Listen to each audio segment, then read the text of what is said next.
नमस्कार, मैं हूं आपके साथ में मानसा मलिक। शाम के 6 बज रहे हैं। इस वक्त की 100 बड़ी खबरों पर फटाफट नजर डाल लेते हैं बिना किसी ब्रेक के।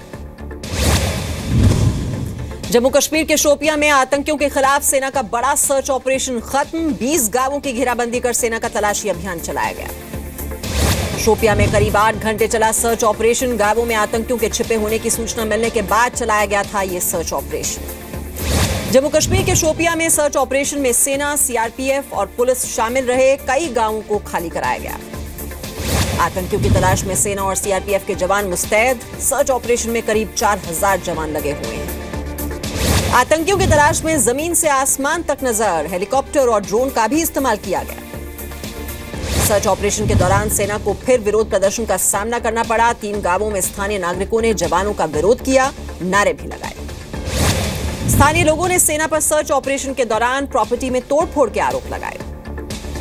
शोपियां में सेना की कार्रवाई पर सेना प्रमुख बिपिन रावत बोले, ऑपरेशन की जानकारी पहले नहीं दी जाती, बाद में बताया जाता है। सेना के तलाशी अभियान को सेनाध्यक्ष बिपिन रावत ने रूटीन का हिस्सा बताया। कहा, घटनाएं बढ़ी हैं, इसलिए इस बार ये अभियान बढ़ा है।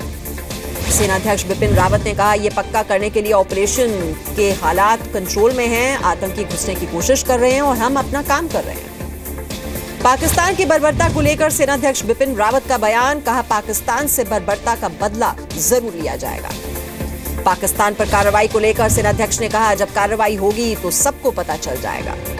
सेनाध्यक्ष बिपिन रावत ने कहा, सुरक्षा के पुख्ता इंतजाम किए जा रहे हैं। आर्मी अपना प्लान नहीं बताती बल्कि अमल करती है। जम्मू कश्मीर के सोपोर में छात्रों का प्रदर्शन। बीते 2 हफ्ते में पकड़े गए छात्रों के समर्थन में हंगामा, एक छात्रा घायल। कश्मीर के हालात पर गृह मंत्रालय में हुई अहम बैठक। आंतरिक सुरक्षा के विशेष सचिव और जम्मू कश्मीर के डीजीपी एसपी वैद्य के बीच हुई बातचीत। यूपी के फैजाबाद से आईएसआई का एजेंट गिरफ्तार। एटीएस के मुताबिक पाकिस्तानी उच्चायोग के संपर्क में था आफ्ताब नाम का जासूस। मुंबई से भी आईएसआई के 2 जासूस गिरफ्तार। अल्ताफ कुरैशी और जावेद को महाराष्ट्र और यूपी एटीएस ने गिरफ्तार किया। बिहार के बेतिया में पुलिस और एनआईए का ज्वाइंट ऑपरेशन। अभी मोहम्मद नाम का संदिग्ध एजेंट गिरफ्तार। झारखंड के लोहरदग्गा में नक्सलियों के खिलाफ बड़ा एक्शन। तमाम देसी विदेशी हथियार और 3000 कारतूस बरामद। पुलिस और सीआरपीएफ का ज्वाइंट ऑपरेशन। रायपुर के नारायणा अस्पताल पहुंचे गृह राज्य मंत्री हंसराज अहीर। सुकमा नक्सली हमले में घायल जवानों से मिले। हंसराज अहीर ने कहा, नक्सलियों से निपटने के लिए केंद्र और राज्य सरकारें मिलकर बना रही हैं रणनीति। पठानकोट के कैंट एरिया के पास मिले 2 संदिग्ध बैग से मिले 2 मोबाइल टावर की बैटरियां। ईवीएम के मुद्दे पर चुनाव आयोग ने 12 मई को बुलाई सर्वदलीय बैठक। कई दलों ने की थी गड़बड़ी की शिकायत। जांच के लिए पहुंचे डॉक्टरों से जस्टिस कर्णन ने कहा, मैं बिल्कुल ठीक हूं। 4 डॉक्टरों की टीम कर्णन के घर पहुंची थी। गुजरात दंगों से जुड़े बिल्किस बानो केस में बॉम्बे हाईकोर्ट ने निचली अदालत का फैसला रखा बरकरार। 11 आरोपियों को मर्डर और गैंगरेप का माना दोषी। हिमाचल प्रदेश के पालमपुर में अमित शाह ने किया कार्यकर्ताओं को संबोधित। कहा, हिमाचल प्रदेश को पीएम के सपनों का राज्य बनाएंगे। अमित शाह ने कहा, विधानसभा चुनाव में बीजेपी जीती तो मध्य प्रदेश और छत्तीसगढ़ की तरह हिमाचल में भी होगा विकास।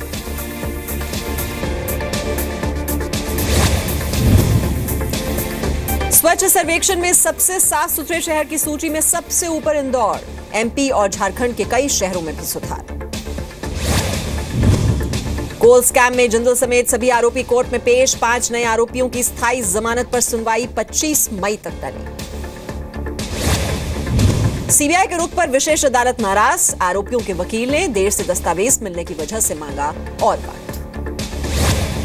यूपी के सीएम योगी आदित्यनाथ ने अपने विधायकों को दी सलाह। कहा, झूठे आश्वासन न दें, न बोलना भी सीखें। आपके सीएम तो गायों से भी बात करते हैं। सीएम योगी ने विधायकों से कहा, जनता मार्गदर्शक और विधायक सेवक होता है। नए विधायकों को संबोधित करते हुए सीएम योगी ने कहा, पहले साल भर में सिर्फ 20 से 30 दिन विधानसभा सत्र चलता था, अब कम से कम 90 दिन चलना चाहिए। सीएम योगी ने नए विधायकों को अच्छे भाषण देने ही नहीं बल्कि सुनने की भी दी सलाह। कहा, जीवन में सब कुछ होना चाहिए, सिनेमा भी देखना चाहिए। विधानसभा में नए विधायकों के लिए प्रबोधन कार्यक्रम में शामिल हुई लोकसभा अध्यक्ष सुमित्रा महाजन। विधायकों को किया संबोधित।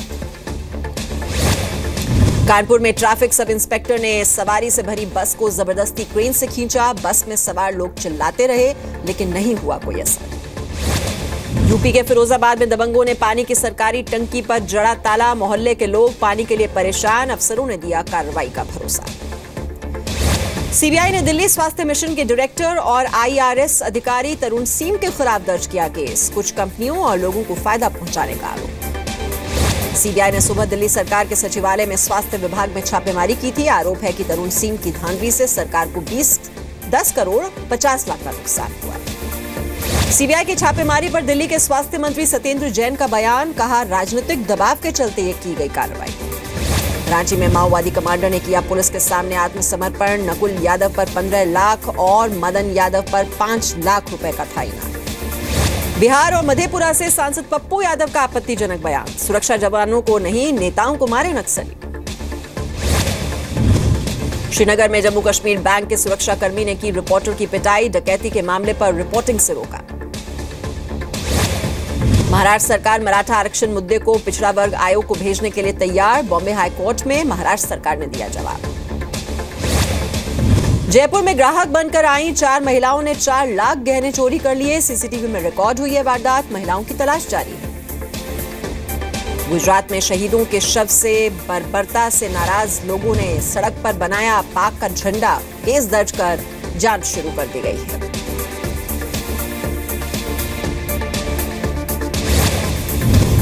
कर्नाटक के शिमोगा में दर्दनाक सड़क हादसा। तेज रफ्तार कार ने लकड़ी से लदे ट्रक में पीछे से मारी टक्कर, 7 की मौत। यूपी में नए सिरे से होगा राशन कार्ड्स का वेरिफिकेशन। 30 जून तक खामियों को दूर कर तैयार की जाएगी नई लिस्ट। यूपी के आजमगढ़ में कागज पर चल रहे फर्जी मदरसों ने प्रशासन को लगाया करोड़ों का चूना। जिलाधिकारी ने जांच के आदेश दिए। यूपी के फिरोजाबाद में सड़क सुरक्षा के लिए अनोखी मुहिम। बिना हेलमेट वाले 2 व्हीलर्स को नहीं दिया जा रहा पेट्रोल।